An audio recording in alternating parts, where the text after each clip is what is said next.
Guys, I'm gonna be doing Amazing Spider-Man Coming Home this time. The series runs for about 5 issues and it has some of the most incredible Spider-Man moments in comic book history.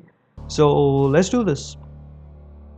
Hello and welcome to Geek Anonymous, where I'm going to break down Indian comic book stories and trade paperbacks into simpler and smaller bites to help you understand and then return dramatically back to you. All iterations the pairs, the text and images are to prevent copyright problems, and all art is owned by its respective companies. It was just a regular night for your friendly neighbor Spider-Man. Swinging through the streets, looking for bad guys.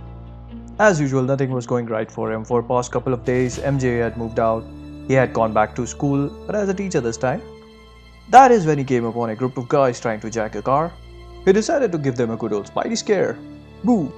That was enough to make them go away. That is when he heard a voice behind his back. I suppose you're feeling proud of yourself now. He turns around to see an old man sticking to the wall like he does. For a moment he's stunned. That is understandable. I'd be too for you, Peter. With that, he leaps up over the building. Spider-Man goes on after him, but he soon realized that he was older and faster than him. Hey, wait, hold on, who are you? My name is Ezekiel, and I have a question for you. With that, he starts jumping around again. Oh, come on, where are you going again? He stops and says, Oh yes, the question. Tell me, Peter, Spider-Man, where did you get your powers? And don't lie, I'll know if you did. I was bitten by a radioactive spider. Aha! That explains a lot. Here's another question for you. Did the radiation enable the spider to give you those powers? Or was the spider trying to give you those powers before the radiation killed it? Which came first, the radiation or the power? The chicken or the egg? The question hit him like a punch in the stomach. All these years, he never considered. He just assumed. I think that will be all for today. Saying that, he jumped and vanished, leaving Spider-Man with 1,000 more questions and no answers.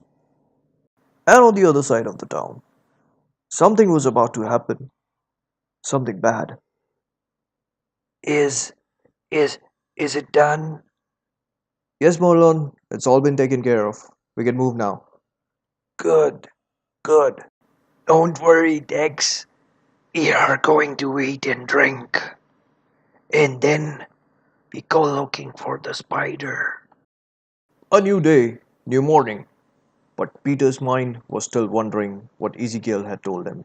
He was still trying to figure out how a person he had never met could turn his world upside down. He decided to take his mind off things and went web slinging. But someone was watching him. Someone dangerous.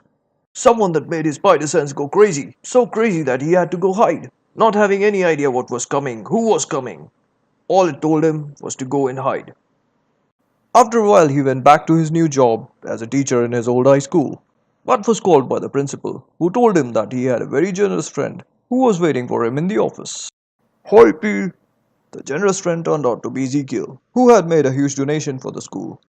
He took Peter out for lunch and told him that he knew a lot more about his powers, their powers, that even Peter did not.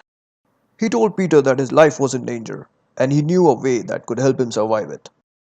So basically he tells him that since the beginning of time, man has been able to bridge the gap between the species of man and animal. He says that there have been many Spider-Man all throughout the history of time. And Peter becoming Spider-Man was no accident. He was chosen to be the Spider-Man. It was his destiny to be the Spider-Man. But who are you? Where do you fit in? Peter asked. But Ezekiel did not tell him much, except that he was not as pure as Peter. Coming back to the point, he says, life maintains its balance by the concept of hunter and prey. As there are forces like Spider-Man in this world, there are forces who hunt them down and feed on them. Only a few still exist, but they have been hunting since centuries, and one of them has come for him. He takes Peter back to his office and shows him a bomb shelter that could hide Peter till the danger passes away. But Peter refuses, saying that he has responsibilities. In some other part of the city, the hunter was ready for its prey. Peter, having reached his apartment, sat down for a sandwich. When he heard the news, Spider-Man was needed somewhere. A building was on fire, and a lady was about to fall from it. But she was caught in midair by a friendly neighborhood Spider-Man.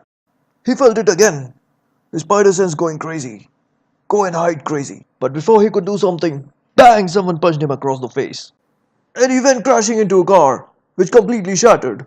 He could taste his own blood as he tried to get up. Nobody had hit him that hard before.